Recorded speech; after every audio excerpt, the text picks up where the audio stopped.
Thank you for joining me once again. Welcome to Our Health Inheritance. I'm Liz, and I wanted today to give you a little backstory about why this passion project means so much to me, why I went down this path of genetic testing 16 years ago. I got to take you back to the time when I was about 4 years old. It was the late 70s, and my mom was only 36 years old. She was diagnosed with a very aggressive form of breast cancer at that time and took immediate action. The doctors threw everything they could at it. For 3 years straight, she fought. And unfortunately, when I was 7, she was only 39 years old.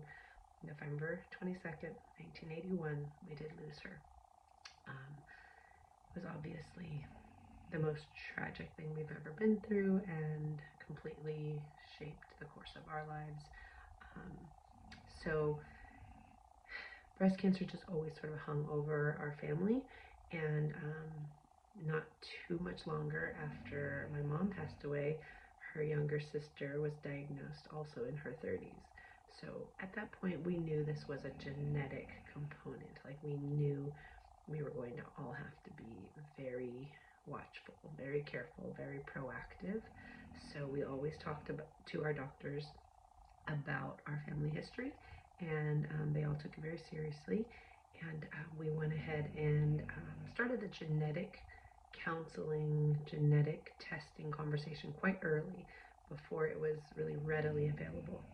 But prior to that being available, what we did was just very strict monitoring. So there were biannual MRIs, biannual mammograms starting at the age of 25, and also annual MRIs. So you're always waiting for the other shoe to drop, like, okay, is this going to be the time that I get the positive diagnosis? And if you think about that, that's twice a year you're really, going in and just putting all your cards on the table and waiting to hear this potential diagnosis. So it was very stressful and time consuming and expensive as well. But it was just a part of our life. Excuse me. So come, I don't know, maybe 2008, we start really talking about the genetic testing option. And the problem at the time was that the insurance companies could use your genetic information against you. And so if I tested positive for one of the breast cancer gene mutations, they would consider that a pre-existing condition. And my doctor was very cognizant about that, and we talked through that and decided to wait. In, I think it was November of 2009, George W. Bush passed the GINA Act, and that stated that, in a nutshell, the insurance companies could not use your genetic information against you. They would not be able to see this as a pre-existing condition, and therefore I immediately signed up for genetic counseling. Now, my aunt had already gone through the genetic testing, so she tested for multiple gene mutations, and they did find out that she had BRCA2. There was BRCA1 at the time that you could test for, and BRCA2. We knew we would be looking for BRCA2. Another way to say it is BRCA2, BRCA1. So you might hear me use both terms. But BRCA2 was the one we were laser focused on, since that's the one our aunt tested positive for, and that's the one we can assume my mother also had and carried. So when I went through the genetic counseling process, we talked about so much about the process of what it was going to be like, and how we might feel when we received the information, and what we would do with the information. Did we even want to be tested? That was a big part of the conversation. Some of us did, some of us didn't. And these was primarily really all the cousins and male and female in my family went through this process, because we all needed to consider if we will be passing this gene on to our children. At the time, I didn't have a child, but my brother did, and I think he did at the time. Anyways, we did have to all factor this into our lives, and if we wanted to know or if we didn't. And it was a very personal decision. So we went ahead and moved forward with the genetic testing, those of us who wanted to. But the counseling part was so critical, and I just wanted to highlight that. Our genetic counselor was amazing, and we're still actually close with her today. So she was a really big part of our family and our journey or experience.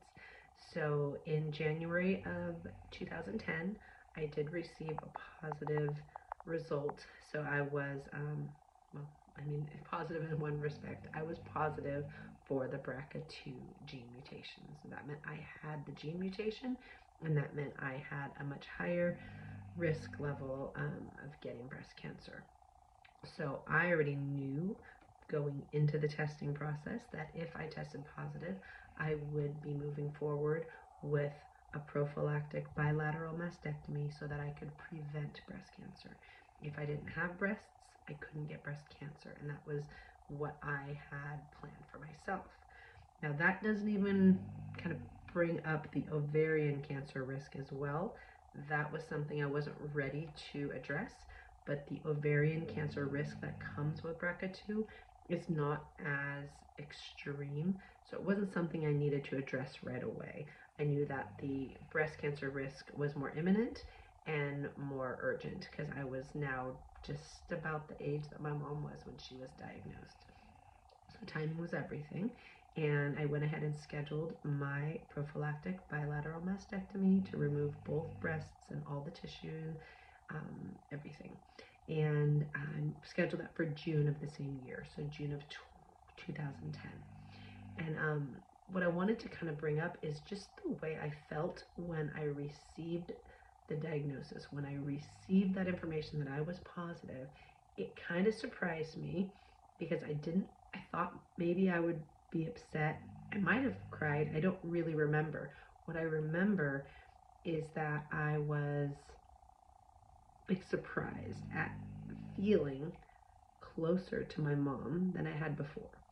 So just, I don't know if that makes sense, but when, growing up, I always felt like I looked more like my dad's side of the family, and my mom was just absolutely stunning. Like I always wanted to be like her, look like her, dress like her. I was always trying to dress up in her clothes, like a lot of little girls do, and just totally idolized her.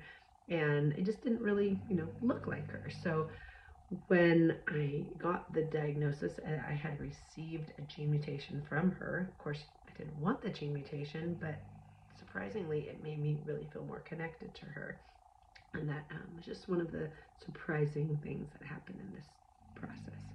So, what I also knew immediately was that if she had the opportunity to test for this proactively and to proactively prevent getting breast cancer so that she could have stayed here with us, I know she would have done it without a doubt. So that was a big part of why I knew I had to take action, because it was like in her honor, I would make sure that I do not get breast cancer, because I know that's the last thing she would want to happen for me. So I scheduled the surgery June of 2010 and moved forward with that process. And I think at this point I will pause and we'll talk more about the next step of my journey. But one thing I would like to ask everyone who is joining me today is if you have gone down a genetic testing journey, and right now I know this in this day and age, you can mail off for these test kits and you can get this information quite readily. But I'm curious if that process involves any genetic counseling.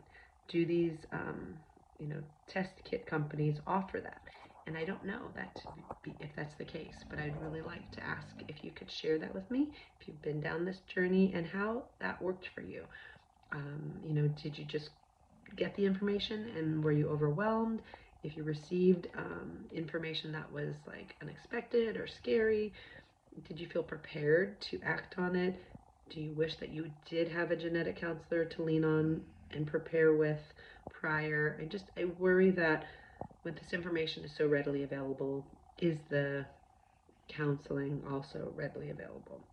I don't know, because it was just that genetic counseling piece was so pivotal in our process. And I really do hope that I can get our genetic counselor to come on and maybe do a little episode with me, because I think she would have so much incredible information to share. And I know it would be really great to have her. So stay tuned on that. But thank you for joining our Health Inheritance. There's so much more to come, so much more to the story. But that's a little of the backstory right now, and hopefully you have a better understanding of why this is so important to me. Thank you.